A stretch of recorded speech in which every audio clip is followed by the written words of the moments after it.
மனம் வீசுதே. இருமணங்கள் இணைகின்ற மனம் வீசுதே. எலும்பும் மண்ணும் கரம் சேர்க்குதே.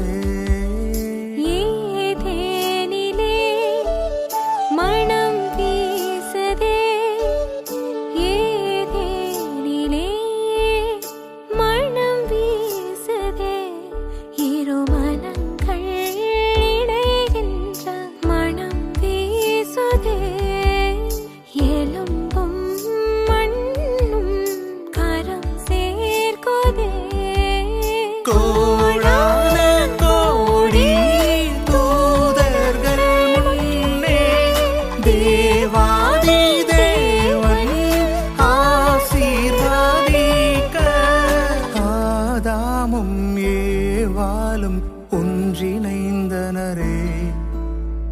அதுபோல இதுவும் தேவ ஏற்பாடே.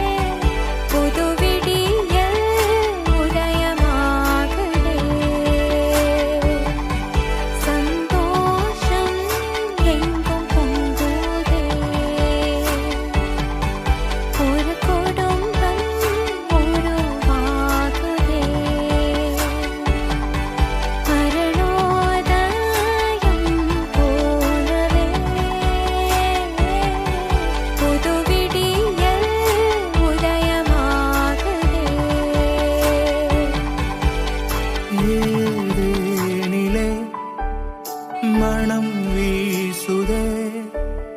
ஏதேனிலே மனம் வீசுதே.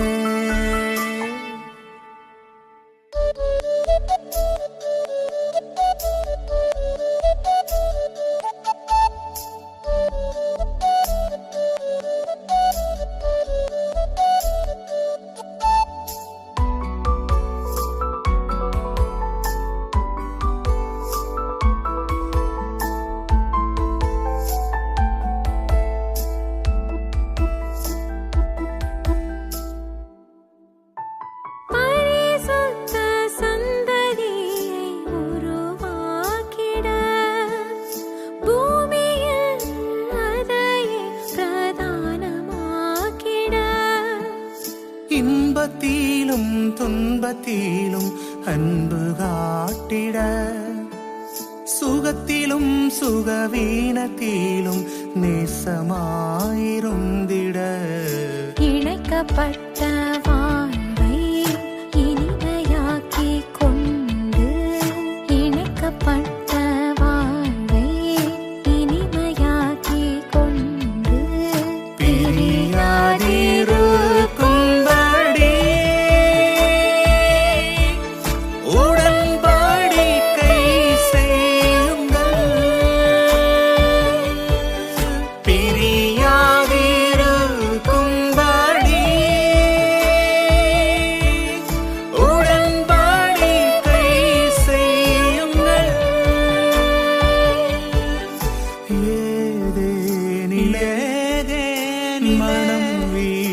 மனம் வீசுதே.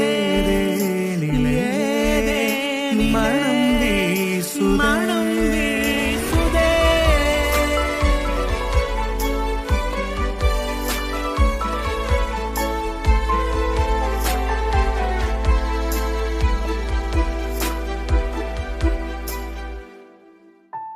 கிறிஸ்துவும் சபையும் இருப்பதை போல, கணவனும் மனைவியும் இருக்க வேண்டுமே. இருவராயல்ல ஒரே மாம்சமாய், வேதத்தின் கருத்திலே இசைய வேண்டுமே.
கருத்தா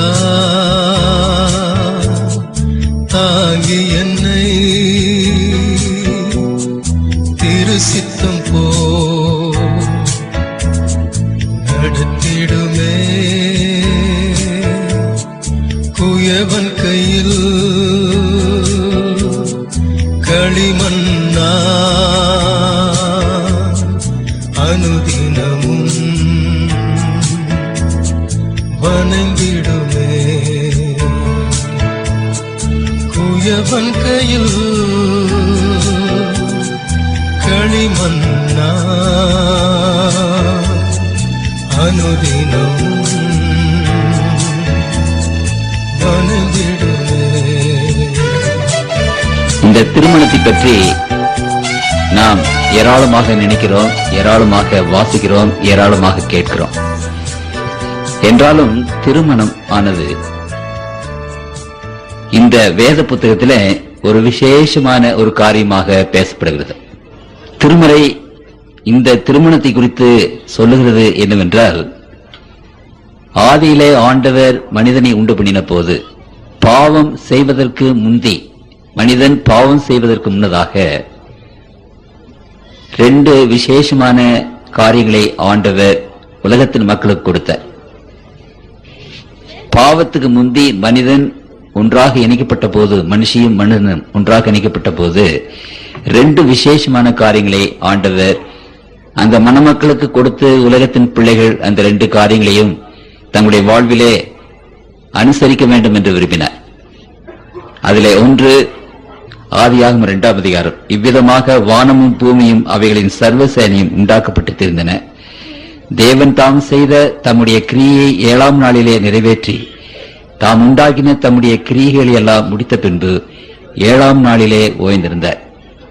தேவன் தாம் சிருஷ்டித்து உண்டு பண்ணின தம்முடைய கிரியைகளை எல்லாம் முடித்த பின்பு அதிலே ஓய்ந்திருந்தபடியால் தேவன் 7ஆம் நாளை ஆசீர்வதித்து அதை பரிசுத்தமாக்கினார்.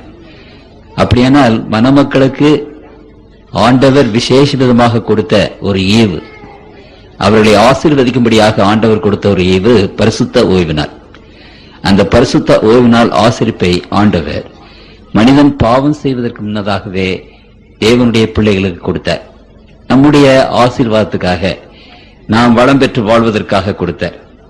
அடுத்தபடியாக நீங்கள் அங்கு வாசிக்கும் போது மனிதனுக்கு ஆண்டவர் இன்னொரு விசேஷமான ஒரு ஈவை அங்கே கொடுத்தார். 20வது வசனம், அப்படியே சகல வித நாட்டு மிருகங்களும் ஆகாயத்து பறவைகளும் சகலவித காட்டு மிருகங்களும் பெயரிட்டான். ஆதாமுக்கோ ஏற்ற துணை இன்னும் காணப்படவில்லை. அப்பொழுது தேவனாகிய கர்த்தர் ஆதாமுக்கு அயர்ந்த நித்திரை வரப்பண்ணினார். அவன் நித்திரை அடைந்தான். அவன் விலா எலும்புகளில் ஒன்றை எடுத்து அந்த இடத்தை சதையினால் அடைத்தார். தேவனாகிய கர்த்தர் தாம் மனுஷனில் எடுத்த விலா எலும்பை மனுஷியாக உருவாக்கி அவளை மனுஷனிடத்திலே கொண்டு வந்தார். அப்பொழுது ஆதாம், இவள் என் எலும்பின் எலும்பும் என் மாம்சத்தில் மாம்சமாயிருக்கிறார். இவள் மனுஷனிலிருந்து எடுக்கப்பட்டபடியால் மனுஷி எனப்படுவார். இது நிமித்தம் புருஷன் தன் தகப்பனையும் தன் தாயையும் விட்டு தன் மனைவியோடு இசைந்திருப்பான், அவர்கள் ஒரே மாம்சமாய் இருப்பார்கள். திருமணத்தை ஆண்டவர் அங்கு உண்டாக்கினார். பாவம் செய்வதற்கு முன்னதாகவே திருமணம் என்ற ஏற்பாட்டை ஆண்டவர் இந்த உலகத்திலே கொண்டு வந்தார். அப்படியானால் கர்த்தருக்குள் பிரியமானவர்களே, இந்த பாவம் செய்வதற்கு முன்னதாக ஆண்டவர் தேவனுடைய பிள்ளைகளுக்கு, இந்த உலகத்தின் பிள்ளைகளுக்கு கொடுத்த ரெண்டு ஏற்பாடுகள், ஒன்று பரிசுத்த ஓய்வு நாள், இன்னொன்று திருமணம். பரிசுத்த ஓய்வு நாளில் நாம் எதை பார்க்கிறோம்? தேவன் மனிதனோடு இணைகிறதை பார்க்கிறோம். அந்த பரிசுத்த நாள், ஓய்வு நாளினுடைய அடையாளம் என்ன? அதனுடைய தாற்பயம் என்ன? மனிதன் தேவனோடு இணைகிறான், தேவன் மனிதனோடு இணைகிறான்.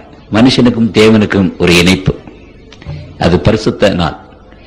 திருமணத்திலே என்ன பார்க்கிறோம் என்று சொன்னால், ஒரு மனுஷனும் ஒரு மனுஷியும் இணைகிறார்கள் ஆண்டவருக்குள்ளாக. ஆகவே ரெண்டு இணைப்பு.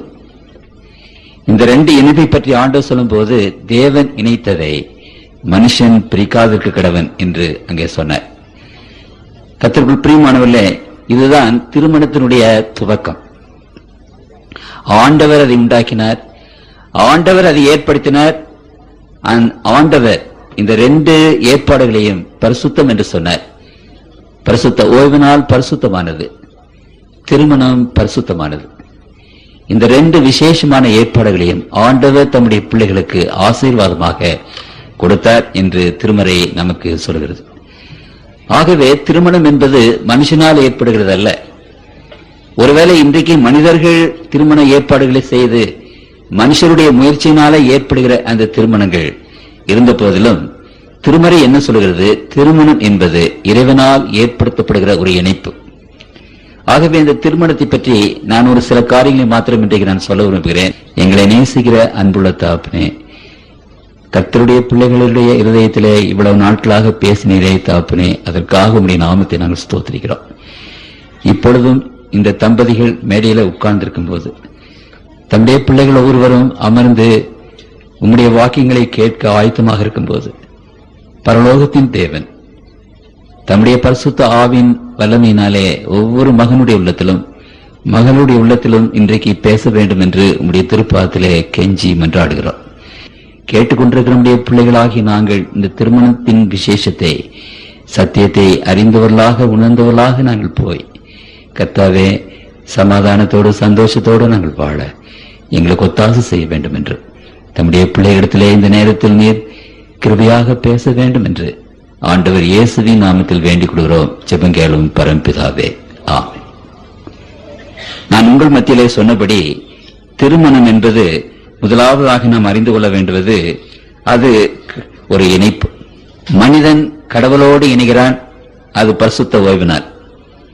மனிதன் மனுஷியோடு இணைகிறான், அது திருமணம். இது ரெண்டையும் ஆண்டவர் தம்முடைய பிள்ளைகள் மத்தியிலே ஆசீர்வாதமாக மாத்திரமல்ல, அதை பரிசுத்தம் உள்ளது என்று ஆண்டவர் அங்கு வைத்திருக்கிறார்.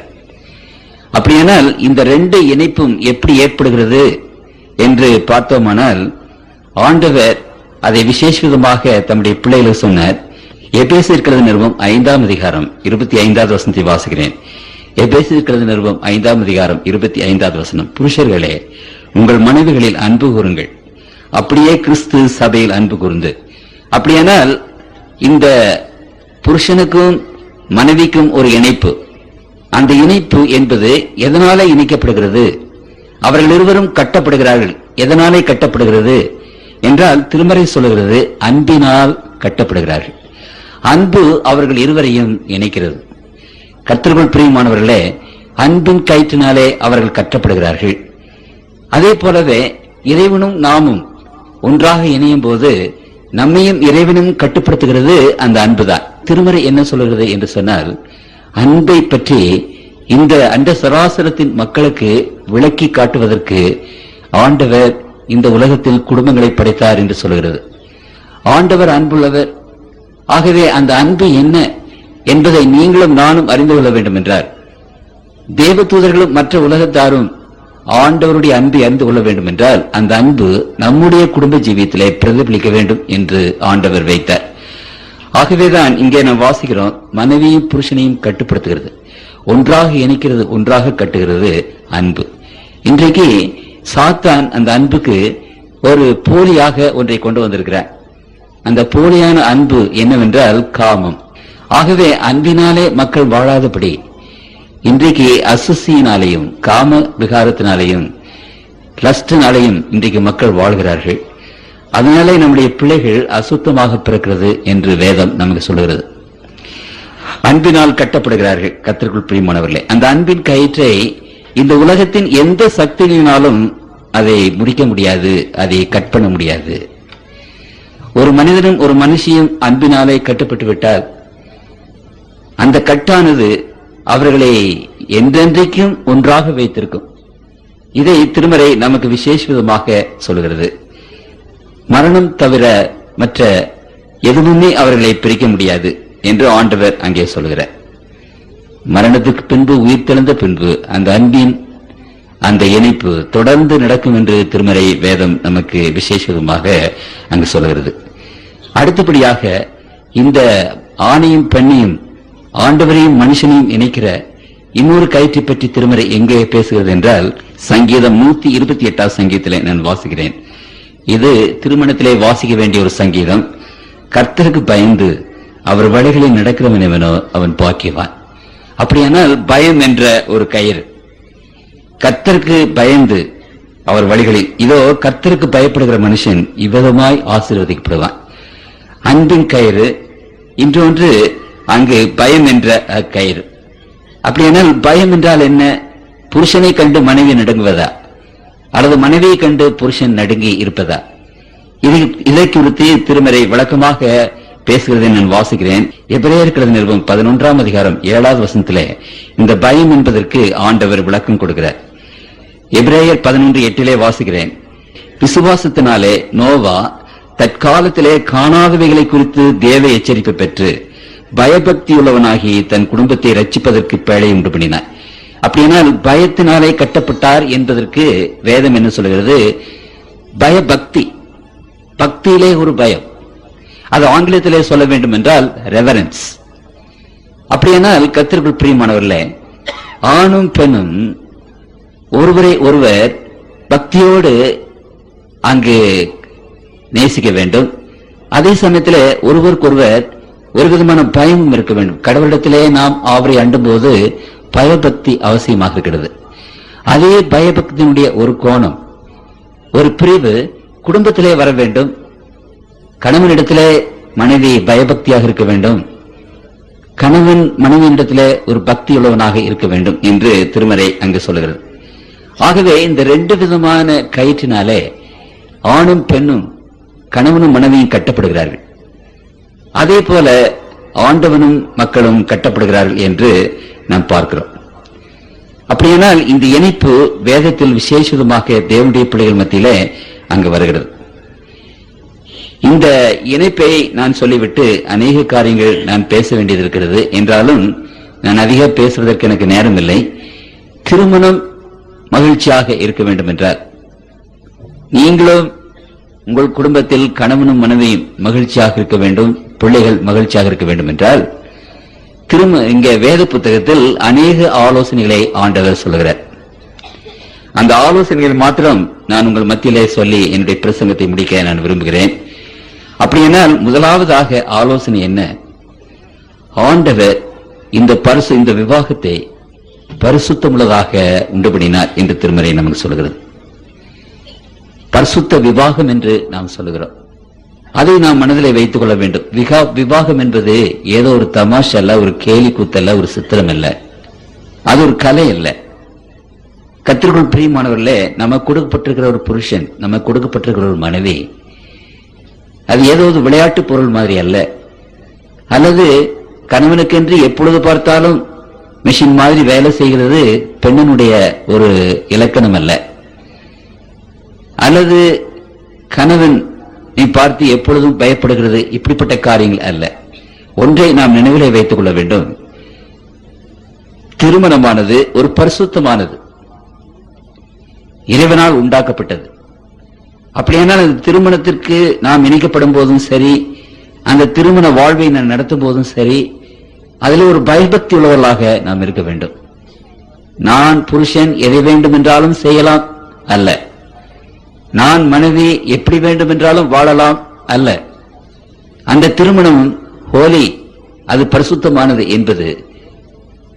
அதற்காக நீங்கள் அறிய வேண்டிய ஒரு காரியம் என்னவென்றால், திருமணம் செய்வதற்கு எத்தனை பேர் வேண்டும்? 3 பேர், ஆண் பெண், அப்புறம் ஆண்டவர். திருமணம் என்பது ஒரு முக்கோணம். இன்றைக்கு குடும்ப திட்டத்திற்கு முக்கோணத்தை போடுகிறார்கள், புரியுதுல்ல? ஆனால் திருமணம் என்பது ஒரு முக்கோணம். ஒரு ஆண் ஒரு பெண், அவர்களை இணைத்து வைப்பது யார்? கடவுள். அப்போ அந்த முக்கோணம் அந்த வீட்டிலே இல்லாவிட்டால், இங்கே ஆண் இங்கே பெண், அங்கே இணைப்பு என்ன செய்யாது? இருக்காது. உங்களுக்கு புரியுதுல்ல? அப்படியானால் திருமணம் என்பது ஒரு முக்கோணம் என்று நன்றாக நினைத்துக் கொள்ளுங்கள். வீட்டிலே ஒரு போர்டு போட்டிருக்கிறோம், Christ is the head of the family என்று. இயேசு கிறிஸ்துவே இந்த வீட்டின் தலைவர் என்று அங்கே எழுதி வைத்திருக்கிறோம், அவ்வளவுதான். ஆனால் மனைவி நினைக்கிறாள், நான் தான் இங்கே தலைவி, என்னுடைய பேச்சு தான் புருஷன் எல்லாரும் கேட்கணும். அப்போ புருஷன் நினைக்கிறான், இல்ல நான் தான் தலை, என்னுடைய பேச்சு தான் கேட்கணும். மாமியார் நினைக்கிறார்கள், நான் தான் இந்த வீட்டுக்கு தலைமை, மருமகள் என்னுடைய பேச்சு கேட்க வேண்டும். மருமகள் என்ன நினைக்கிறார்? இல்ல இல்ல, வீட்டுல நான் தான் தலை, என்னுடைய பேச்சு தான் அங்கு மாமியார் கேட்க வேண்டும். ஒரு சமயத்தில் ஒரு பிச்சைக்காரன் ஒரு வீட்டுக்கு போனான், பிச்சை கேட்டான். அப்பொழுது மருமகள் அங்கே இருந்தார். பிச்சை இல்லை என்று சொல்லிவிட்டார். இவன் எவ்வளவோ கேட்டு பார்த்தான், அந்த மருமகள் பிச்சை கிடையாது போன்னு விரட்டிட்டான். அவன் அப்படியே வந்து கொண்டிருக்கும் போது மாமியார் கடையிலிருந்து வந்தார்கள். சரி, தன்னுடைய வீட்டில இருந்து இந்த பிச்சைக்காரன் வருகிறான் என்று சொல்லி எங்கப்பா போனாய் என்று கேட்டார். அந்த வீட்டுக்கு போய் போனேன். என்ன கேட்டாய்? பிச்சை கேட்டேன். பிச்சை கொடுத்தாங்களா? இல்ல, கொடுக்க மாட்டோம் என்று சொல்லிவிட்டார்கள். சரி வா. கூட்டிக் கொண்டு போனார் மாமியார். இந்த பிச்சைக்காரன் ஏதாவது கிடைக்கும் என்று சொல்லி அவளோடு போனார். அங்கு வீட்டுக்குள்ள போன உடனே மருமகளை கூப்பிட்டார். என்னப்பா உனக்கு வேண்டும்? அம்மா ஏதாவது தாயே கொடுங்கள். பிச்சை கிடையாது போ. அந்த பிச்சைக்காரனுக்கு ஆச்சரியமாக இருந்தது. நான் பிச்சை கிடையாது என்று தானே போனேன். போனவனை கூட்டிக் கொண்டு வந்து இப்பொழுது பிச்சை கிடையாது என்று சொல்கிறீர்களே, என்னம்மா அப்படின்னு கேட்டா, அந்த அம்மா சொன்னாங்க, இந்த வீட்டில் இருக்கிறது மருமகா, அவளுக்கு என்ன பிச்சை இல்லை என்று சொல்வதற்கு அதிகாரம் கிடையாது. இந்த வீட்டுக்கு அதிகாரி நான் தான். அதனால நான் உனக்கு சொல்லுகிறேன், பிச்சை கிடையாது போ. இந்த மருமகளுக்கு இங்கு அதிகாரம் கிடையாது, எனக்கு தான் அதிகாரம் உண்டு. ஆகவே இன்றைக்கு உலகத்தில் அதிகாரம் தலை யார்? கர்த்தருக்குள் பிரியமானவர்களே, தலை என்பது ஆண்டவராக இயேசு கிறிஸ்து. இதை நாம் அறிந்து கொள்ள வேண்டும். அவரால் ஏற்படுத்தப்பட்ட இந்த திருமணமானது ஒரு விசேஷமான பரிசுத்தமானது. ஆகவே திருமணத்தை நாம் சாதாரணமாக எண்ணி நம்முடைய இஷ்டம் போல நாம் செய்து கொள்ளலாம், நடக்கலாம், மனைவியை நடத்தலாம், கணவனை நடத்தலாம் என்று மக்கள் நினைக்கவே கூடாது. திருமணத்தில் ஆண்கள் எப்படி இருக்க வேண்டும், பெண்கள் எப்படி இருக்க வேண்டும், குழந்தைகள் எப்படி இருக்க வேண்டும் என்று ஏராளமான ஆலோசனை இருக்கிறது. திருமணமானவர்கள் முழங்கால் படியிட்டு வேதத்தை படிக்கும் போது, தகப்பனே அப்படிப்பட்ட ஆலோசனைகளை தாரும் என்று சொல்லி அவைகளை படித்து அதன்படி நடந்தால் அது ஒரு ஆசீர்வாதமாக இருக்கும் என்று அங்கு வேதத்திலே நாம் வாசிக்கிறோம். அடுத்தபடியாக கர்த்தருக்குள் பிரியமானவர்களே, திருமணம் சந்தோஷமாக இருக்க வேண்டும் என்றால், நான் இப்பொழுது உங்கள் மத்தியிலே நான் வாசித்தேன். ஆண்டவர் இந்த திருமணத்தை குறித்து அங்கு யூதர்கள் மத்தியிலே பேசும்போது அந்த கருத்தை மறுபடியுமாக வலியுறுத்தி பேசுகிறார். 2 முறை இந்த கருத்து வேதத்திலே சொல்லப்படுகிறது. மத்தேயு எழுதின சுவிசேஷம் 19ஆம் அதிகாரம் 5வது 6வது வசனத்திலே வாசிக்கிறேன். இது நிமித்தம் புருஷனானவன் தன் தகப்பனையும் தாயும் விட்டு தன் மனைவியோட இசைந்திருப்பான், அவர்கள் இருவரும் ஒரே மாம்சமாயிருப்பார்கள் என்று அவர் சொன்னதையும் நீங்கள் வாசிக்கவில்லையா? இப்படி இருக்கிறபடியினால் அவர்கள் இருவராயிராமல் ஒரே மாம்சமாயிருக்கிறார்கள். ஆகையால் தேவன் இணைத்ததை மனுஷன் பிரிக்காதிருக்க கடவன் என்றார். அப்படியானால் தேவன் இணைத்ததை மனுஷன் பிரிக்கக்கூடாது. அநேக சமயங்களிலே மனைவி புருஷனை விட்டுட்டு ரொம்ப நாளைக்கு போய் இங்கே அப்பா வீட்டில் போய் இருந்துக்கிறாங்க. திருமணம் ஆனவர்கள் கணவனோ மனைவியோ பிரியக்கூடாது என்று திருமணம் சொல்கிறது. உபவாசத்துக்காக அன்றி அல்லது ஏதாவது இப்படிப்பட்ட பரிசுத்தமான காரியங்களுக்காக அன்றி மனைவியும் கணவனும் பிரியாமல் வாழ வேண்டும் என்ற ஒரு ஆலோசனை திருமறையிலே நமக்கு சொல்லுகிறது. 1 கொரிந்தியர் 7ஆம் அதிகாரம் 5வது வசனத்திலே இதை குறித்து வாசிக்கிறோம். 1 கொரிந்தியர் 7ஆம் அதிகாரம் 5வது வசனம், உபவாசத்திற்கும் ஜெபத்திற்கும் தடையராதபடிக்கு இருவரும் சில காலம் பிரிந்திருக்க வேண்டும் என்று சம்மதித்தாலன்றி ஒருவரை விட்டு ஒருவர் பிரியாதிருங்கள். உங்களுக்கு விரோதத்துவம் இல்லாமையால் சாத்தான் உங்களை தூண்டி விடாதபடிக்கு மறுபடியும் கூடி வாழுங்கள். ஆண்டவர் இந்த ஆலோசனையை சொல்கிறார். பொதுவாக கணவனும் மனைவியும் பிரிந்து வாழ்வது நல்லதல்ல. அப்படி பிரிந்து வாழும் போது சாத்தான் இடையிலே புகுந்து பலவிதமான கோஷ்டங்களை உண்டு பண்ணி விடுகிறார். அந்த குடும்பத்தை பிரிக்க பார்க்கிறார். ஒன்றை புரிந்து கொள்ள வேண்டும். இந்த 2 விசேஷமான ஏற்பாடுகளை ஆண்டவர் பாவத்துக்கு முன்பாக செய்து அந்த பரிசுத்தமான ஓய்வு நாளையும் பரிசுத்தமான திருமணத்தையும் தேவனுடைய பிள்ளைகளுக்கு ஆசீர்வாதமாக கொடுத்தாரே, இந்த 2 விசேஷமான காரியங்களுக்கு விரோதமாக சாத்தான் இன்றைக்கு இருக்கிறார். நாம் ஆசீர்வதிக்கும்படி ஆண்டவர் நமக்கு கொடுத்த அந்த 2 பரிசுத்தமான காரியங்களை கெடுத்து போட வேண்டும். எப்படியாவது இந்த 2 காரியங்களையும் கெடுத்து போட வேண்டும். பரிசுத்த ஓய்வு நாளை கை கொள்ளக்கூடாது. ஜனங்கள் திருமணத்திலே எல்லா விதமான துக்கங்களையும் எல்லா விதமான துயரங்களையும் கொண்டு அந்த திருமணத்தை பாழடிக்க வேண்டும் என்று சாத்தான் விரும்புகிறார். ஆகவே கர்த்தருடைய பிள்ளைகள் விசேஷமாக தெய்வத்தினுடைய சன்னிதானத்தை நாடி, காலை மாலை ஆண்டவருடைய சன்னிதானத்தை நாடி அங்கு ஜெபித்து பிள்ளைகளோடு நாம் ஆராதனை செய்து நம்முடைய காரியத்தை நடப்பிக்க வேண்டும் என்று திருமறை நமக்கு விசேஷ விதமாக அங்கே சொல்லுகிறது. அதுல ஒன்று என்னவென்றால், திருமணமானவர்கள் தங்களுடைய தகப்பனையும் தாயையும் விட்டுவிட்டு அங்கே மனைவியோடும் புருஷனோடும் இசைந்திருக்க வேண்டும் என்று வேதம் சொல்வது. இன்றைக்கு அநேக குடும்பங்களிலே பிரச்சனைகள் வருவதற்கு காரணம், மனைவி தன்னுடைய தாயை மறக்கிறதில்லை, புருஷன் தன்னுடைய தாயின் தகப்பனை மறக்கிறதில்லை. அப்படியானால் தாயும் தந்தையும் மறந்து விடு என்று நான் சொல்லல. உங்களுக்கு நான் சொல்றது புரியுதுங்களா? தாயும் தந்தையும் நம்ம கனம் பண்ணணும், தாயும் தந்தையும் நம்ம நேசிக்கணும். ஆனாலும் திருமணமான பிற்பாடு நமக்கு மனைவி விசேஷமானவள் என்பதை நீங்கள் அறிந்து கொள்ள வேண்டும், அல்லது கணவன் நமக்கு விசேஷமானவர். ஆகவே கணவன் மனைவி நமக்கு அதிக விசேஷமானவர்கள். ஆகவே இந்த காரியத்தை நாம் நன்றாக புரிந்து கொள்ள வேண்டும். தகப்பனையும் தாயும் விட்டு அங்கு மனைவியோடு கணவனோடு இசைந்திருக்க வேண்டும் என்று வேதம் அங்கே சொல்கிறது. தாய் தந்தையரை நாம் கவனிக்க வேண்டும், ஆதரிக்க வேண்டும், அவர்களுக்கு கணம் கொடுக்க வேண்டும், அவருக்கு மரியாதை கொடுக்க வேண்டும். அந்த கடைசி காலத்தில் பெற்றோர்களை ஆதரித்து நடத்த வேண்டும். அதெல்லாம் நாம் செய்ய வேண்டுவதுதான். அதை கண்டிப்பாக நாம் செய்ய வேண்டும் என்று கற்பனை சொல்கிறது. என்றாலும் தாய்க்கும் தகப்பனுக்கும் இல்லாத ஒரு முதலிடம் மனைவி புருஷனுக்கு கொடுக்க வேண்டும், புருஷன் மனைவியை கொடுக்க வேண்டும். அப்படி இருந்தோமானால் அங்கு குடும்பத்திலே சந்தோஷம் இருக்கும், சமாதானம் இருக்கும். இன்றைக்கு நாம் என்ன பார்க்கிறோம்? அந்த மனைவி தன்னுடைய தாய் தப்பும் பேச்சை கேட்டுக்கொண்டு அங்கே புருஷனை அவமதிக்கிறதையோ அல்லது தள்ளிவிடுகிறதையோ நாம் பார்க்கிறோம். புருஷன் தன்னுடைய தாயார் தாப்பனாருடைய பேச்சை கொண்டு அங்கே மனைவியை கஷ்டப்படுகிறதை நாம் பார்க்கிறோம். ஆனால் ஆண்டவர் நமக்கு ஆலோசனை என்ன கொடுத்தார் என்றால், சங்கீதம் 45வது சங்கீதத்தில் ஒரு ஆலோசனை ஆண்டவர் சொல்லுகிறார். 45வது சங்கீதம் 10வது வசனத்தில் நான் வாசிக்கிறேன். 45:10வது வசனம். குமார்த்தியே கேள், நீ உன் செவியை சாய்த்து சிந்தித்துக்கொள், உன் ஜனத்தையும் உன் தகப்பன் வீட்டையும் மறந்துவிடு.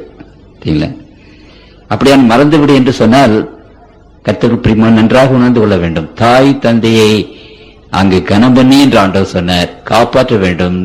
அவருக்குள்ள எல்லா காரியங்களையும் நாம் செய்ய வேண்டும். ஆனாலும் மனைவி கணவனுக்கு முதலிடம் கொடுக்க வேண்டும், கணவன் மனைவிக்கு முதலிடம் கொடுக்க வேண்டும். அதனுடைய சந்தோஷத்தை விசேஷ விதமாக என்ன செய்யும் என்றால், அங்கு அதிகமாக நமக்கு சந்தோஷத்தையும் சமாதானத்தையும் கொடுக்கும் என்பதை குறித்து அங்கு நாம் பார்க்கிறோம். அடுத்தபடியாக இங்கு திருமறையில ரிமெம்பர் என்று சொல்லி ஒரு ஆலோசனை ஆண்டவர் வைத்திருக்கிறார். 1 பேதுருடைய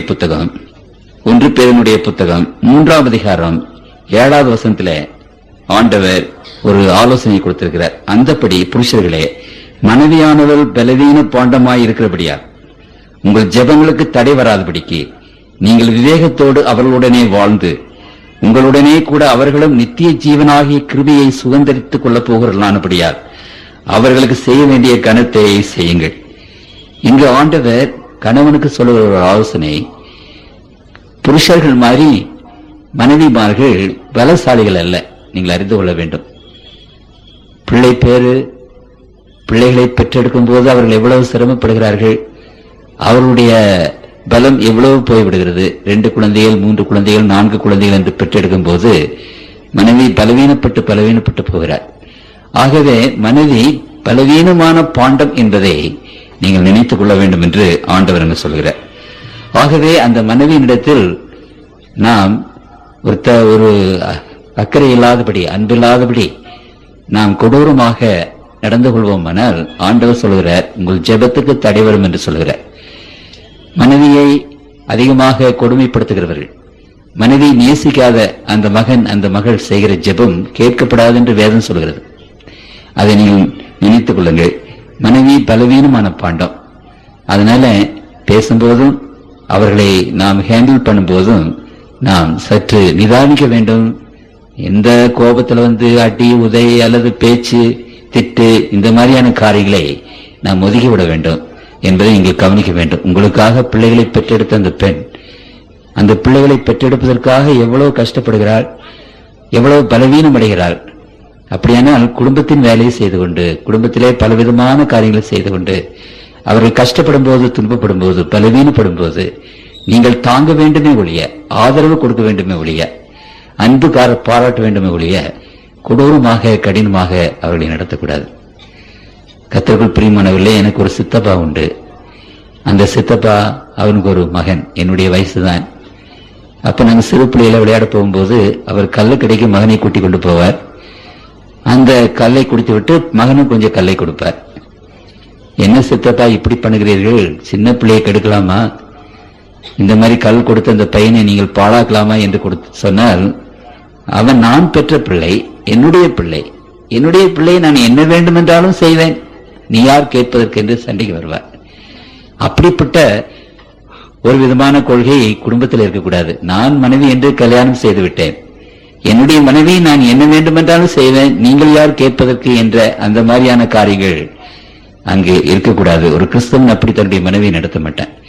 அப்படி நாம் நடத்தவும் ஆனால் நாம் செய்கிற ஜெபத்தையும் ஆண்டவர் கேட்க மாட்டார் என்று அப்படியே ஒரு காரியத்தை ஆண்டவர் வைத்திருக்கிறார். ரிமெம்பர், நம்முடைய மனைவி பனவியின் மாண்ட பாண்டம், அவர்களை அன்புடனே தாங்கி ஏந்தி நடத்த வேண்டும் என்று திருமறை நமக்கு அங்கே சொல்கிறது. கர்த்தருக்குள் பிரியமானவர்களே, இங்கு வேதத்தில் அநேக காரியங்கள் பேசப்படுகிறது. எல்லாவற்றையும் நான் சொல்வதற்கு எனக்கு நேரம் இல்லை. ஆனாலும் இந்த ஒரு காரியத்தை உங்கள் மத்தியிலே நான் வைக்க விரும்புகிறேன். 128வது சங்கீதத்தை நாம் விசேஷ விதமாக திருமணத்து சமயத்தில் வாசிக்கிறோம். அந்த 128வது சங்கீதத்தில் நாம் வாசிப்பது என்னவென்றால், கர்த்தருக்கு பயந்து அவர் வழிகளில் நடக்கிறவன் எவனோ அவன் பாக்கியவான். குடும்பத்தை பற்றி பேசுகிறது. கனிதரும் திராட்சை குடியை போல அங்கு மனைவி இருப்பால், ஒலிவ மரக்கன்றுகளைப் போல பிள்ளைகள் வளர்வார்கள் என்று ஆண்டவர் சொல்லுகிறார். யாருடைய வீட்டில கர்த்தருக்கு பயப்படுகிற ஒரு புருஷன், ஒரு மனைவி. கர்த்தருக்குள் பிரியமானவர்களே, கர்த்தருக்கு பயப்படுதல் என்றால் என்ன?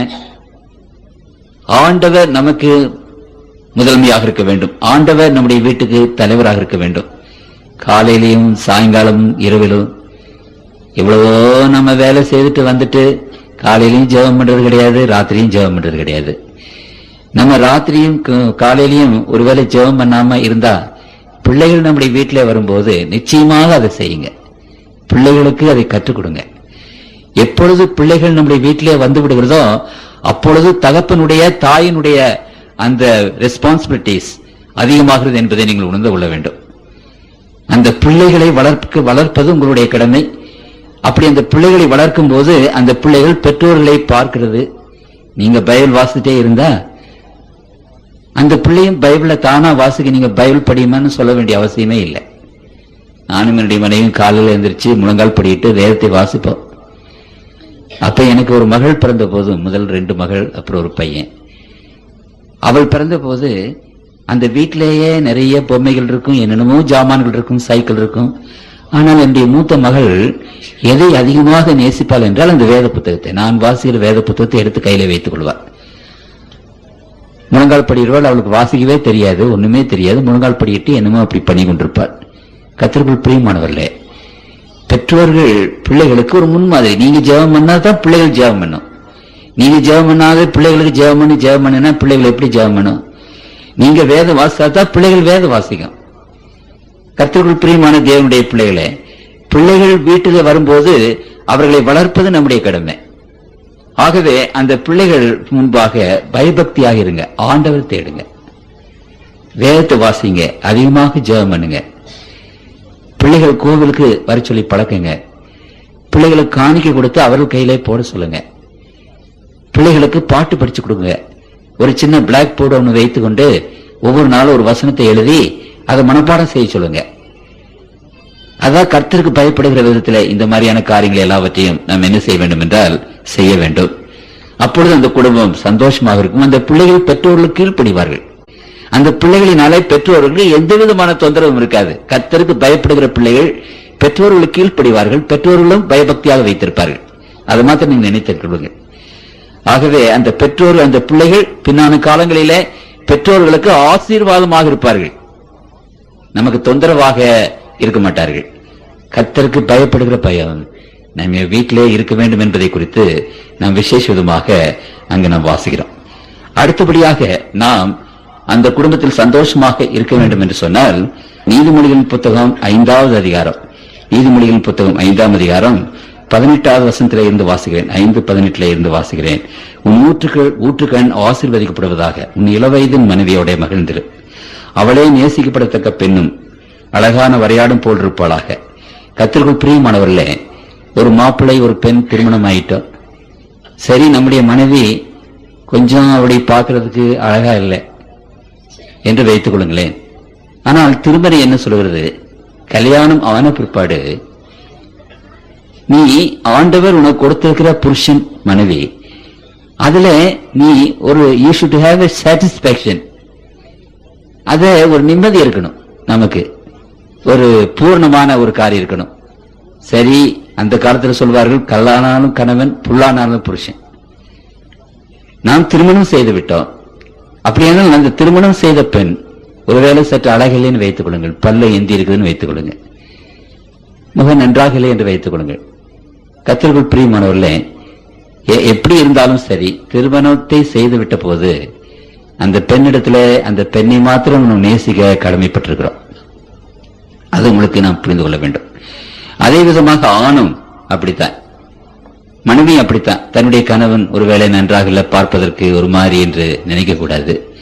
நமக்கு கிடைத்ததுல நீ மகிழ்ச்சி ஆயிரு, சந்தோஷமாயிரு. காரணம் நான் சொல்றேன், இன்றைக்கு பாவத்தினாலே ஒருவேளை நம்முடைய மனைவிமார்கள் கணவன்மார்கள் அவ்வளவு அழகா இல்லை, நல்லா இல்லைன்னு நம்ம நினைக்கிறோம். இந்த 60 வருஷம் 90 வருஷத்துல நான் வாழ்கிற ஒரு வாழ்வு. ஆனால் நாம் இந்த பாவம் முடிந்த பிற்பாடு தேவனுடைய பிள்ளைகள் தேவனுடைய ராஜ்யத்துக்கு போகும்போது நாம் தேவ தூதர்களைப் போல ரொம்ப அழகா இருப்போம். இன்றைக்கு நம்முடைய மனைவி கருப்பா சிங்கமா இருந்தாலும் அப்பொழுது பார்த்தீங்களானால் அவர்கள் ஜொலிக்கிற தேவ தூதர்களைப் போல இருப்பார்கள். அப்போ நம் மனைவி அப்ப நேசிப்போம். அப்ப நேசிக்கிறவங்க இப்பவே நாம நேசிக்க பழகணும். கர்த்தருக்குள் பிரியமானவர்களே, காரணம் என்னன்னா, இந்த திருமணம், இந்த உலகத்திலே நீங்கள் திருமணம் செய்கிறீர்களே, இந்த மனைவியோட தான் பரலோகத்திலே வாழ போறீங்க. இன்னொரு மனைவி பரலோகத்துல போய் நீங்க வாழ போறதில்லை. அதை பற்றி நான் பின்னாலே சொல்லுகிறேன். நித்தியமாக அந்த மேரேஜ் தான், அந்த மனைவியோட தான் வாழ போறீங்க, அந்த புருஷனோட தான் வாழ போறீங்க. அப்படிதான் வேதம் சொல்லுது.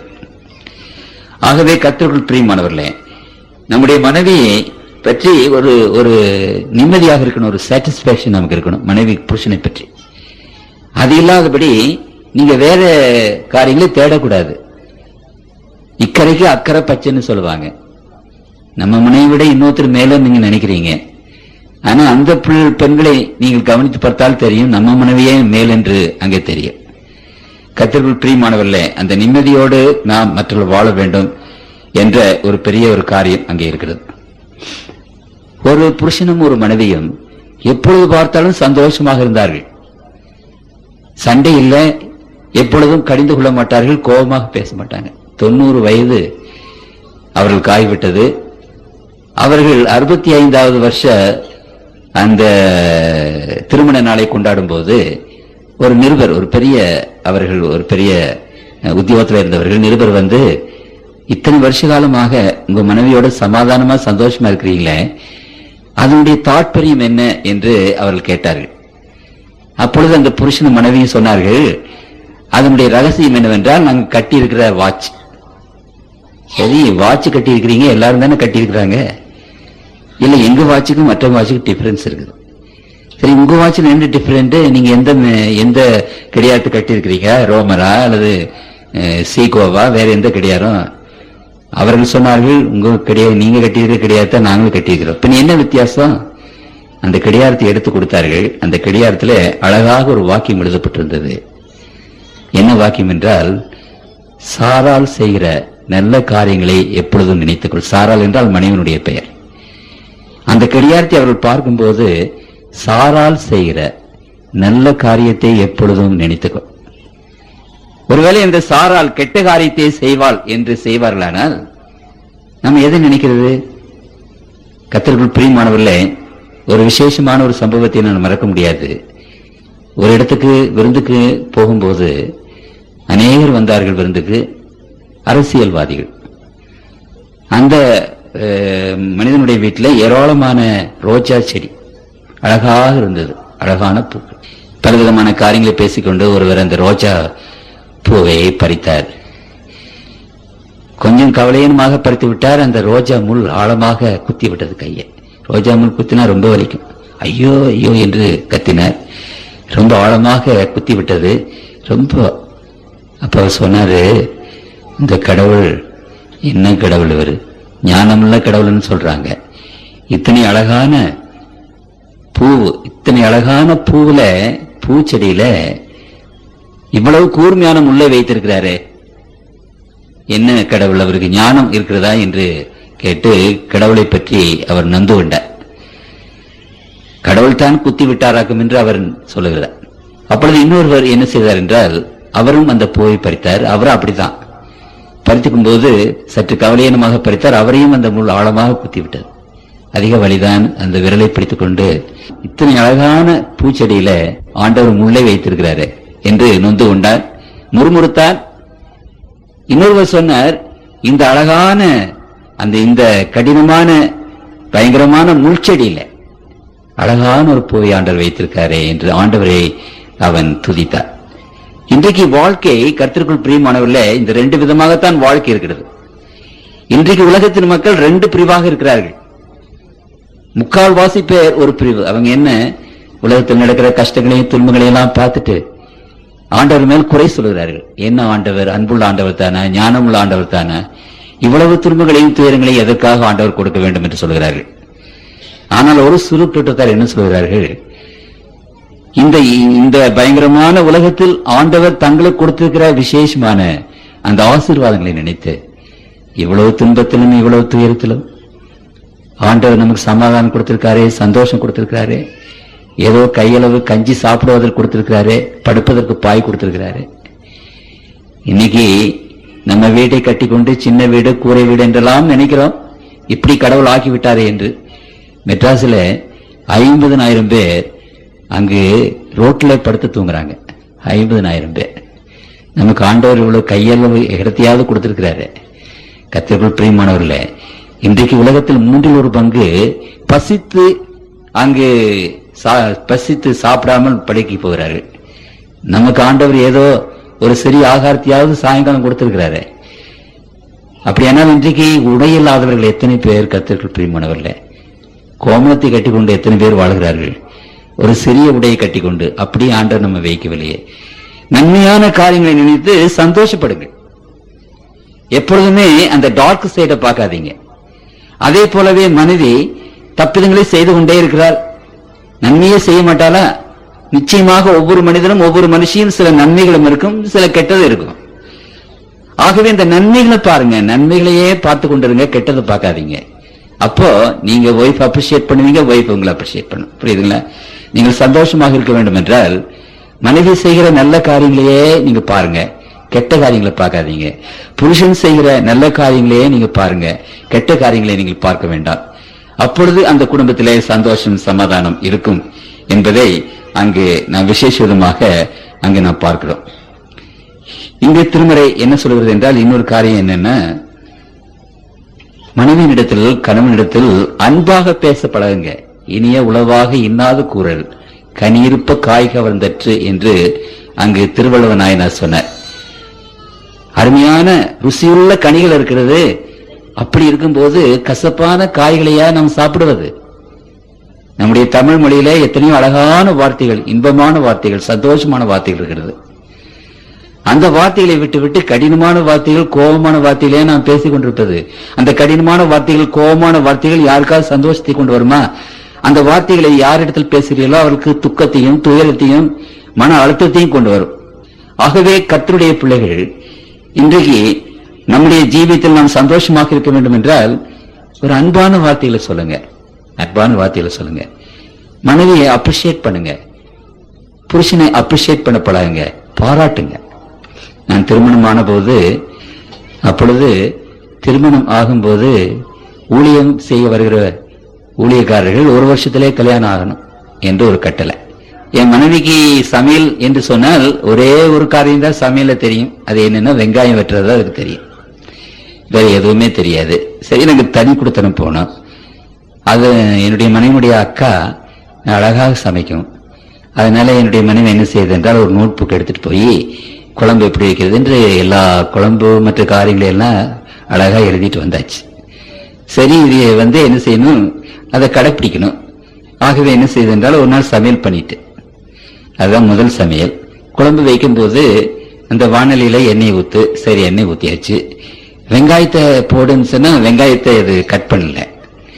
ஆனா இந்த புஸ்தகத்தில் எழுதி இருக்குது வெங்காயத்தை போடணும். எப்படி வெங்காயத்தை போடுறது? உடனே வெங்காயத்தை உரிச்சு அதை கட் பண்ணி அதை போடுறதுக்குள்ள அந்த எண்ணெய் ரொம்ப அதிகமாக காஞ்சிட்டு இந்த வெங்காயத்தை போட்ட உடனே அது கருப்பா போயிட்டு அந்த குழம்பே ஒரே கருப்பு கசந்தது.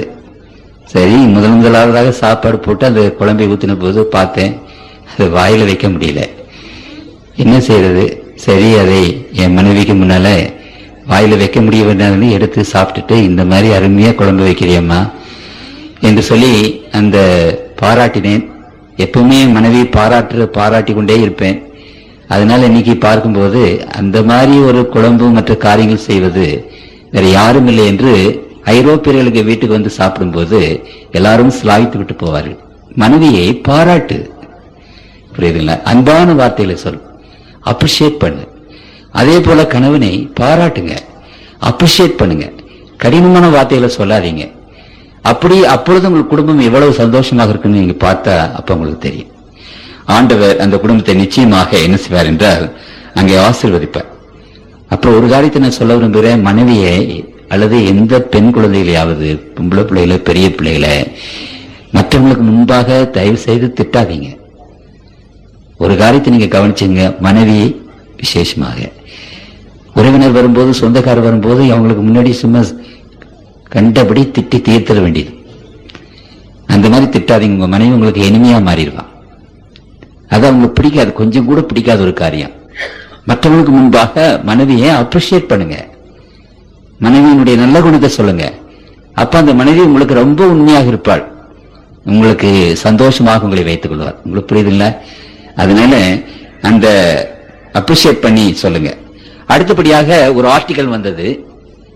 அந்த கட்டுரையில் நான் பார்த்தேன், ஒவ்வொரு வீட்டிலும் ஒரு சவப்பெட்டி இருக்க வேண்டும் என்று அங்க அவர் எழுதியிருந்தார். எனக்கு ஆச்சரியமாக இருந்தது. அங்க யூதேயா நாட்டிலே தான் யூதர்கள் மரிக்கிறதுக்கு முன்னாலேயே சவப்பெட்டி வச்சிருப்பாங்க, எல்லாம் ஆயத்தம் பண்ணி வச்சிருப்பாங்க. செத்த உடனே போட்டு எடுத்து கொண்டு கல்லறையில கல்லறையும் கட்டி வச்சிருப்பாங்க. நான் மாயவரத்தில் ஒரு பெரிய கூட்டம் நடத்தி கொண்டிருந்தேன். இங்க மாயவரத்து அம்மா ஒன்று இருக்கிறது, மேரி என்ற ஒரு அம்மா. அதை பார்த்து எனக்கு சந்தோஷம். என்னோட மாயவரத்தில் நான் பாஸ்டாக இருந்தேன். அந்த வீட்டுல ஒரு சைமன் என்று ஒரு அக்ரிகல்ச்சர் ஆபீசர் ஒருத்தர், ரிட்டையர் ஆனவர் ஒருத்தர் இருந்தார். அவர் கூட்டத்துக்கு ரெகுலரா வந்தாரு. கண்டிப்பா எங்க வீட்டுக்கு வரணும் என்று சொல்லி ஒரு நாள் கூட்டிக் கொண்டு போனார். பெரிய வீடு, பணக்காரர். முன்னாலே பெரிய தோட்டம், அழகான பூக்கள் வைக்கப்பட்டிருந்தது. எல்லாத்தையும் சுற்றி காட்டினார். மேற்றும் மாடி வீடு. அப்புறம் பின்னால கூட்டிட்டு போனார். பின்னாலே அழகான ஒரு கார்டன் இருக்கிறது. அங்க பின்னால ஒரு அவுட் ஹவுஸ் மாதிரி ஒரு வீடு இருக்கிறது. அங்கே கூட்டிட்டு போய் கதவை திறந்து பார்க்கும்போது அங்க ஒரு சவப்பெட்டி இருந்தது. அப்ப அவர் சொன்னார், நான் செத்தா யாருக்கும் தொந்தரவு பண்ணக்கூடாது ஐயா, அதனால என்னுடைய சவப்பெட்டி நான் முதல்லயே என்ன செய்துட்டேன், இங்க உண்டு பண்ணி வச்சுட்டேன். ரொம்ப அழகா டெக்கரேட் பண்ணி வச்சிருக்காரு அந்த சவப்பெட்டியை. எனக்கு ஒரே ஆச்சரியம். நான் இந்த மாதிரி சவப்பெட்டியை ஆயத்து பண்ணி வச்சிருந்தவங்கள யாரையும் நான் பார்த்தது கிடையாது. இவர் அதை வச்சுட்டு அது ரொம்ப அதை அழகா வச்சிருக்கிறாரு. சுத்தமா ஒரு நாள் தொடச்சு வச்சிருக்காரு. அப்ப பார்த்தோன்னே என்ன தோழிட்டு ஒரு நல்லா தடியா இருப்பாரு. அந்த சவப்பெட்டி கொஞ்சம் குறுகலா இருந்த மாதிரி தெரிஞ்சது. நான் சொன்ன, ஒரு வேளை இந்த சவப்பெட்டி செய்த பிற்பாடு நீங்க தடியாயிட்டீங்க போட்டிருக்கேன், அது உங்களுக்கு ஃபிட் ஆகாதே அப்படின்னு சொன்னேன். என்ன அப்படி சொல்லிட்டீங்க? ஒவ்வொரு நாள் நான் அதை படுத்து சரியா இருக்கான்னு பாத்துக்கிறேன் சொல்ல. நீங்க படுத்தாரு. படுத்துட்டு கர்த்தருக்குள் பிரியமானவர்களே, சொல்ல கஷ்டமா இருக்கு, அடுத்த நாள் அவர் இறந்து போயிட்டார். அப்படியானால் ஒவ்வொரு வீட்லயும் ஒரு சவப்பெட்டி இருக்கணும்னு அவர் எழுதியிருந்தாரு. என்னன்னு கேட்டா, ஒவ்வொரு வீட்லயும் ஒரு சவப்பெட்டி இருக்கணும். அன்றைக்கு புருஷனுக்கும் மனைவிக்கும் வர்ற அந்த சண்டைய அந்த சவப்பெட்டியில போட்டு புதைச்சிடணும். ஏன் சவப்பெட்டி? சவப்பெட்டியில போட்டு புதைச்சாதான் அது மேல வராது திரும்ப. இல்லைன்னா அந்த பெண்ணு சொல்லும், நான் கல்யாணம் பண்ண போது நீங்க அப்படி திட்டீங்களான்னு 30 வருஷம் கழிச்சு சொல்ல அந்த பெண்ணு. நம்ம செய்த எல்லா காரியங்களையும் அப்புறம் திரும்ப திரும்ப சொல்லி காட்டுவாங்க. ஒவ்வொரு நாளும் சூரியன் அஸ்தமிப்பதற்கு முன்னதாக உங்களுக்கு கோபம் ஆறக்கிடுவது என்று வேதம் சொல்லுது இல்லைங்களா? அப்போ வேதத்துல என்ன பர்மிஷன் கொடுக்கப்பட்டிருக்குதுன்னா, ஒரு நாள் முழுவதும் கோவப்பட்டா பரவாயில்ல, சாயந்தரத்துல கோபம் ஆறிடணும் படிக்க போறதுக்கு முன்னாடி. அப்படி இல்ல, கர்த்தருக்குள் பிரியமானவர்களே, என்ன காரியங்கள் இருந்தாலும் சரி, மனவேற்றுமைகள், கோபம், தாபம், பற்பல விதமான காரியங்கள் எல்லாவற்றையும் அன்றைக்கே அந்த சவப்பெட்டியில புதைத்து விடு. உன்னுடைய மனைவியை, உன்னுடைய கணவனை மன்னித்து விடுவது மட்டுமல்ல, அதை மறந்துரு. புரியுதுங்களா? அது எப்படி மறக்கிறது? நம்முடைய சப்கான்சியஸ் ஒன்று இருக்குது, அதுல போய் எல்லாம் இருக்கு. அது 50 வருஷம் ஆனாலும் 100 வருஷம் ஆனாலும் மறக்க முடியாது அதை. ஆனால் ஆண்டவருடைய கிருபையினால அதெல்லாம் மறக்கணும். ஏதாவது ஏற்பட்டுன்னா திருவள்ளுவர் சொல்றாரு, நாவினால் சுட்ட புண் ஆறாதே, அதாவது என்று நாவினால் சுட்ட விட ஆறாதே என்று சொல்றாரு. தீயினால் சுட்ட புண் ஆறும், ஆறாதே நாவினால் சுட்ட விட என்று சொல்றாரு. சில சமயத்துல கோபமாக பேசிட்டா அது மனசுலயே இருக்கும், ஆறவே ஆறாது. ஆனால் இந்த கோபமான பேச்சும் குடும்பத்திலே வருகிற சகல சண்டைகளும் சச்சரவுகளும் இவைகள் எல்லாவற்றையும் சகோதரன சகோதரியே மன்னித்து விடு, அதை மறந்து விடு. மன்னித்து விடுது என்பது மாத்திரமல்ல, மறந்து விடு. ஆண்டவர் நம்முடைய பாவங்களை மன்னிச்சுட்டே இருக்கிறாரு, மறந்துட்டு இருக்கிறாரு. நம்முடைய பாவங்களை அறிக்கை செய்யும் போது அந்த பாவத்தை எல்லாம் கிறுக்கிறாரு, அப்புறம் அவர் நினைக்கிறது இல்லை அதை பற்றி. அப்படி ஆண்டவர் அதை கிறுக்கி நினையாமல் இருப்பதனாலதான் நம்ம பரலோகத்துக்கு போக முடியும், நம்ம ரட்சிக்கப்பட முடியும். அதே காரியத்தை ஆண்டவர் தம்முடைய பிள்ளைகளிடத்தில் எதிர்பார்க்கிறார். உன் சகோதரனுக்கு நீ மன்னியாமல் போனால் பரலோகத்தில் இருக்கிற உங்கள் பரமபிதா உங்களுக்கு மன்னியார் வேதம் சொல்லுது. இந்த உலகத்தில் சகோதரனுக்கு, மனைவிக்கு அல்லது புருஷனுக்கு அவங்க செய்த காரியத்தை நீங்கள் மன்னிக்காமல் போனால் ஆண்டவர் உங்களுடைய பாவத்தை, உங்களுடைய குற்றத்தை மன்னிக்க மாட்டார். வேதம் திருமறை விசேஷமாக அங்கு சொல்லுகிறது. நீங்க இந்த மாதிரியான காரியங்களை அங்கே மன்னித்து விடுங்கள், மறந்து விடுங்க. அந்த சவப்பெட்டிகளை போட்டு புதைச்சிருங்க. திரும்ப அதை என்ன செய்யக்கூடாது என்றால் அது எழும்பி வரக்கூடாது. ஒரு திருமண தம்பதிகளுக்கு ஒரு பெரிய பார்சல் வந்தது, பெரிய பார்சல். சரி, வெள்ளைக்காரருடைய வழக்க பிரகாரம் மனைவி புருஷன் அந்த பார்சலை பிரிச்சாங்க. மேலே இருந்த ஒரு துணி, அதை பிரிச்சாங்க, அப்புறம் ஒரு துணி. அந்த துணியை பிரிச்சாங்க, அப்புறமா ஒரு துணி. அதை பிரிச்சாங்க, அப்புறமா ஒரு துணி. அதை பிரிச்சாங்க, அப்புறமா ஒரு துணி. எல்லா துணி. சரி, எல்லாத்தையும் பிரிச்சு ஒரு மணி நேரமா பிரிச்சு கடைசியில் பார்த்தா அங்க ஒரு சின்ன காகித துண்டில் எழுதியிருக்குது, இந்த பொட்டலத்தை பிரிக்கிறதுக்கு எவ்வளவு பொறுமையா பிரிச்சீங்களோ அந்த மாதிரி பொறுமையை உங்கள் வாழ்க்கையில அனுபவிங்க, நீங்க சந்தோஷமா இருப்பீங்க. பொறுமை திருமணத்துல வாழ்வில வேணும். புரியுதுங்களா? இதை பற்றி திருமறை சொல்லுகிறது. இந்த பொறுமை என்பது இருக்க வேண்டும். புரியுதுங்களா? அந்த பொறுமையானது எல்லா விதத்திலும் சடார்னு நாம் நினைக்க கூடாது, தப்பு கணக்கு போடக்கூடாது, உடனே தப்பிதமான ஐடியா ஃபார்ம் பண்ணக்கூடாது. ஆகவே எல்லாவற்றையும் பொறுத்திருந்து பார்க்கணும். பொறுமைக்கு அளவே கிடையாது. அந்த பொறுமை மனிதனுடைய ஜீவிதத்தில் விசேஷமாக இருக்க வேண்டும் என்று ஆண்டவர் தம்முடைய பிள்ளைகளுக்கு அங்கு சொன்னார். கடைசியாக ஒரு காரியத்தை சொல்ல விரும்புகிறேன். எத்தனையோ காரியங்கள் இருக்கின்றன, என்றாலும் எனக்கு நேரம் இல்லாதபடினாலே ஒரு காரியத்தை சொல்ல விரும்புகிறேன்.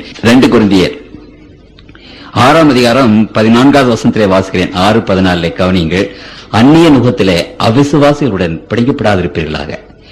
நீதிக்கும் அநீதிக்கும் சம்பந்தம் ஏது, ஒளிக்கும் இருளுக்கும் ஐக்கியம் ஏது? அந்நிய நுகத்திலே.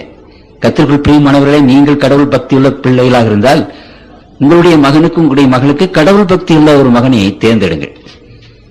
சமயங்களிலே கிறிஸ்தவர்கள் இந்துக்களை கல்யாணம் பண்ணிக் கொள்கிறார்கள், இந்துக்கள் கிறிஸ்தவங்களை கல்யாணம் பண்ணிக் கொள்கிறார்கள், முஸ்லீமை கல்யாணம் பண்ணிக் கொள்கிறார்கள்.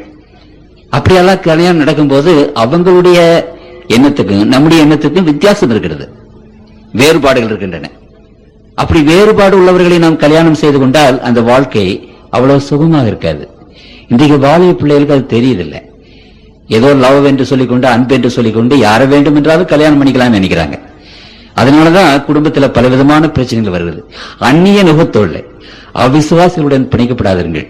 தேவனை விசுவாசிக்கிற பிள்ளைகள், தேவனை விசுவாசிக்கிற ஒரு மகனை அல்லது தேவனை விசுவாசிக்கிற ஒரு பெண்ணை தான் நாம் கல்யாணம் பண்ணணும். இல்லாவிட்டால் அங்கு ஆண்டவர் சொல்லுகிறார், அநீதத்துக்கும் நீதிக்கும் சம்பந்தம் ஏது, இருளுக்கும் ஒளிக்கும் சம்பந்தம் ஏது? ஒரு ஒளி ஒரு இருளை போய் திருமணம் செய்து கொண்டால் என்ன ஆகும்? அந்த ஒளியாம் இருளாக மாறிவிடும். ஆகவே இதை நீங்கள் விசேஷமாக கவனிக்க வேண்டும். பொறுத்திருந்தாலும் பரவாயில்ல, நம்முடைய சத்தியத்துக்கும் நம்முடைய உண்மைக்கும் ஏற்ற பிள்ளைகளைத்தான் விசேஷமாக நாம் திருமணம் செய்து கொள்ள வேண்டும். அதை ஆண்டவர் விசேஷமாக அங்கு சொல்லுகிறார். கர்த்தருக்குள் பிரியமான தேவனுடைய பிள்ளைகளே, இந்த திருமணத்தினுடைய காரியத்தை நாம் பார்க்கும்போது வேதம் விசேஷ விதமாக இந்த திருமணத்தினுடைய முடிவை பற்றி அங்கே சொல்கிறது. நாம் இந்த உலகத்தில் வாழ்ந்து ஒருவேளை ஆண்டவர் வருவதற்கு முன்னதாக மரித்தாலும், ஒருவேளை ஆண்டவர் வரும்போது நாம் உயிரோடு இருந்தாலும், கர்த்தருக்குள் பிரியமானவர்களே, தாயும் தகப்பனும் பிள்ளைகளும் நாம் தேவனுடைய ராஜ்யத்துக்கு நாம் போகணும். அதனாலதான் அந்த காலத்தில் குடும்ப கல்லறை என்று ஒன்றை வைத்தார்கள். அப்பா ஒரு இடத்துல வைத்தார்கள், அதுக்கு பக்கத்திலே அம்மா, அதுக்கு பக்கத்திலே பிள்ளைகள். ஏன் அந்த குடும்ப கல்லறை? எங்கே இருந்து போனாலும் சரி அந்த பிணத்தை கொண்டு வந்து அந்த குடும்ப கல்லறையில புதைப்பார்கள். ஆண்டவர் வரும்போது உயிரோடு எழும்பும் போது தகப்பனும் தாயும் பிள்ளைகளும் ஒன்றாக எழும்பி தேவனுடைய ராஜ்யத்துக்கு போகணும். ஒருவேளை மனைவி ஒரு பக்கம் இருந்தால் கணவன் எழுந்து விட்டு எங்கே எங்க மனைவி எங்கே என்று தேட வேண்டாம். மனைவி ஒருவேளை உயிரோடு எழுந்தாலோ என்று கலக்கப்பட வேண்டாம். ஒருவேளை பிள்ளைகள் பல இடங்களிலே அடக்கம் பண்ணப்பட்டிருந்தால் எங்கே பிள்ளைகள் உயிரோடு எழுந்தார்களா, நம்மோடு வருவார்களா? ஆகவே நாம் பரமண்டலத்துக்கு போகும்போது அந்த தேவ தூதர்கள் நம்முடைய பிள்ளைகளை வேறு இடத்திலிருந்து கொண்டு வந்து கொடுப்பார்கள். அங்கே நம்முடைய மனைவியை கொண்டு வந்து கொடுப்பார்கள், நம்முடைய கணவனை கொண்டு வந்து கொடுப்பார்கள். குடும்பமாக தேவனுடைய ராஜ்யத்துக்கு நாம் போகணும். கர்த்தருக்குள் பிரியமானவர்களே, அப்படி நாம் குடும்பமாக போகும்போது அழகற்ற உங்களுடைய கணவன் எத்தனை ஜோதியாக இருப்பார். அப்ப யோசித்து கூட பார்க்க முடியாது. அப்ப பாவம் இல்லை. உண்மையானபடி அன்போடு உங்க மனைவி நேசிப்பீங்க, உண்மையான அன்போடு புருஷனை நேசிப்பீங்க. அந்த வாழ்க்கை ஒரு விசேஷமான ஒரு சந்தோஷமான வாழ்க்கையாக என்றென்றைக்கும் அது இருக்கும் என்று நாம் பார்க்கிறோம். நம் திருமணமானவர்கள் பரலோகத்தில் போகும்போது மிஸ்டர் இன்பநாதன் இருக்காரு. பரலோகத்தில் போகும்போது அங்கே மிஸ்ஸஸ் இன்பநாதன் வர்றாங்க. ஹலோ மிஸ்ஸஸ் இன்பநாதன், உங்களை எங்கேயோ பார்த்த மாதிரி இருக்குது அப்படின்னு சொல்லிட்டு போயிடுவாரா? அப்படி வேறு சொல்லல. இந்த ரெண்டு பேரும் இன்றைக்கு திருமணத்தில் இணைக்கப்பட்டவர்கள் அன்றைக்கும் தான் இருப்பார்கள், ஒன்றாக இருப்பார்கள். இதை நாம் அறிந்து கொள்ள வேண்டும். என்றென்றைக்கும் நாம் கர்த்தருடைய பிள்ளைகள் பரலோகத்தில் நாம் குடும்பமாகவே ஆண்டவருடைய சன்னிதானத்தில் நாம் இருப்போம். அப்படி ஒருவேளை நம்முடைய மனைவி வரவில்லை அல்லது கணவன் வரவில்லை, பிள்ளைகள் வரவில்லை என்றால் அந்த பரலோகத்தின் இன்பத்தை பார்க்கிற பெற்றோர்கள் பிள்ளைகள் இல்லையே என்று அழுவார்கள். 1000 வருஷம் பரலோகத்திலே நாம் இருக்கும்போது நம்முடைய மனைவி வரவில்லை, கணவன் வரவில்லை, பிள்ளைகள் வரவில்லை என்றால் இவ்வளவு ஒரு பரலோகத்தின் சந்தோஷத்திலே பிள்ளைகளும் மனைவியும் பங்கு கொள்ள முடியவில்லையே என்று சொல்லி ஆறாத துயரம் இருக்கும். அப்பொழுது அழுவார்கள், ஏங்கி அழுவார்கள். திருமறை என்ன சொல்கிறது? கர்த்தர் அவருடைய கண்ணீர்களை துடைப்பார். ஆண்டவரே அந்த கண்ணீரை துடைப்பார். அப்ப கூட அந்த துக்கம் மாறாது. ஒரு அறிஞர் சொன்னார், ஒருவேளை இந்த துக்கம் அவ்வளவு பெரிதாக இருக்கும், அவர்கள் 1000 வருஷம் கூட அழுது கொண்டிருப்பார்கள் என்று சொன்னார். கர்த்தருக்குள் பிரியமானவர்களே, அந்த கதை நமக்கு யாருக்கும் வேண்டாம். எப்படியாவது பாடுபட்டாவது கர்த்தருக்குள் பிரியமானவர்களே, நம்முடைய மனைவி தேவனுடைய ராஜ்யத்துக்கு வரணும், நம்முடைய கணவன் தேவனுடைய ராஜ்யத்துக்கு வரணும், நம்முடைய பிள்ளைகள் ஒவ்வொன்றும் பரலோகத்துக்கு வரணும். ஆண்டவரே எப்படியாவது எங்களுடைய குற்றங்களை மன்னித்து, எங்களுடைய குறைகளை மன்னித்து நாங்கள் குடும்பமாக தேவனுடைய ராஜ்யத்தில் இருக்கும்படி நீர் கிருபை செய்ய வேண்டுமே. ஜெபம் செய்வோம். எங்களை நேசிக்கிற அன்புள்ள தகப்பனே, கூடி வந்திருக்கிற நம்முடைய பிள்ளைகளாகி எங்களை உம்முடைய பாதத்தில் வைக்கிறோம்.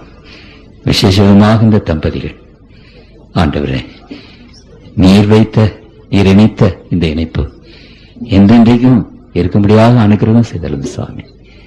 கர்த்தாவே, ஏதோ இந்த உலகத்திலே ஒரு 60 வருஷம் 100 வருஷம் வாழ்கிறோம். இதிலே ஒருவேளை கணவன் சரியில்லை, மனவன் சரியில்லை என்றாலும் ஆண்டவரே, எங்களுக்கு நீ நித்திய வாழ்வை கொடுக்கும் போது கோடானு கோடி வருஷம் நாங்கள் சந்தோஷமாக வாழ்வோம் என்ற ஒரு நிச்சயத்தை எங்களுக்கு தந்திருக்கிறீர் சுவாமி.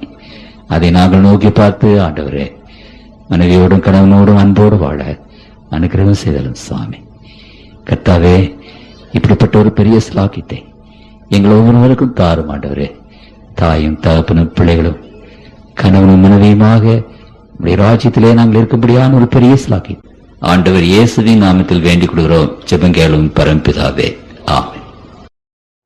தேவனுடைய பரிசுத்த பிரசன்னம் தங்கி தாபரிக்கும் குடும்பமே பரலோகத்தின் ஒப்பற்ற மாதிரியாகும்.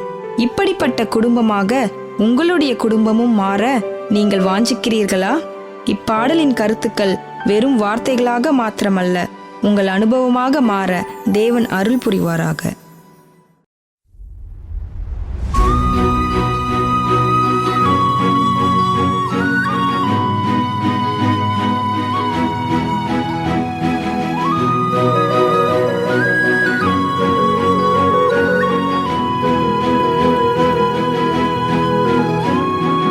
என் குடும்பம் முழுவதும் ஆட்கொள்ளும் தேவனே, ஆசீர்வாதம் 1000 அருளும் நல்ல தேவனே.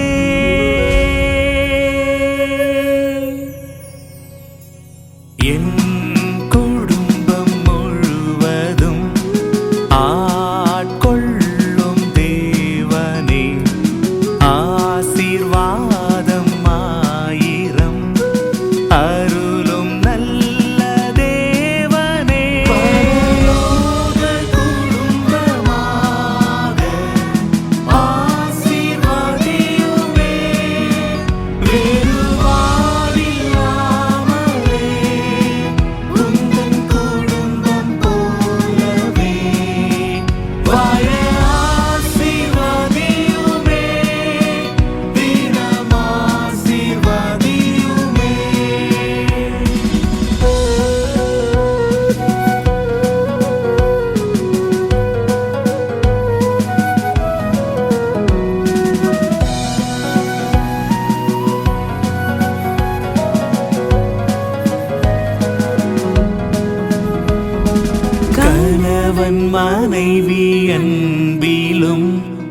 மதித்து புரிந்து வாழவும் விரைந்து விட்டு கொடுத்து என் குடும்பத்தை நான் ஆளவும் பரலோக குடும்பமாக ஆசீர்வதியுமே. வேறுபாடில்லாமலே உந்தன் குடும்பம் போலவே வாழ ஆசீர்வதியுமே. தினம் ஆசீர்வதியுமே.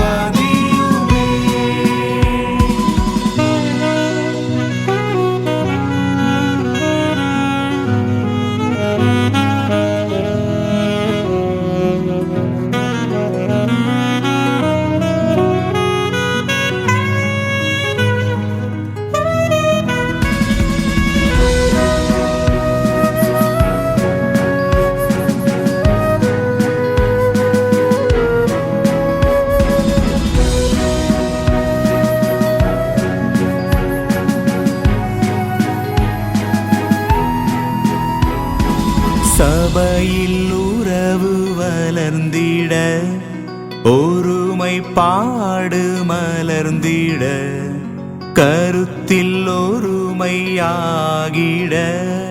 கடமை சரியாய் செய்திட பரலோக குடும்பமாக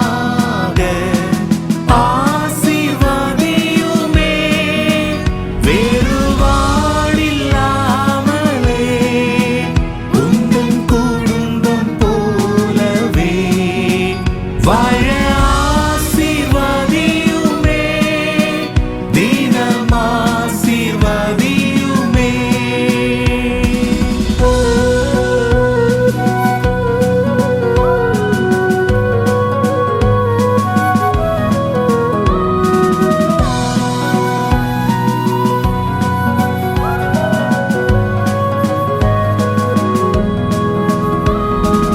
என்னை சுற்றி வாழ்ந்திடும் குடும்பமெல்லாம் இயேசுவை காண செய்ய வேண்டுமே. அந்த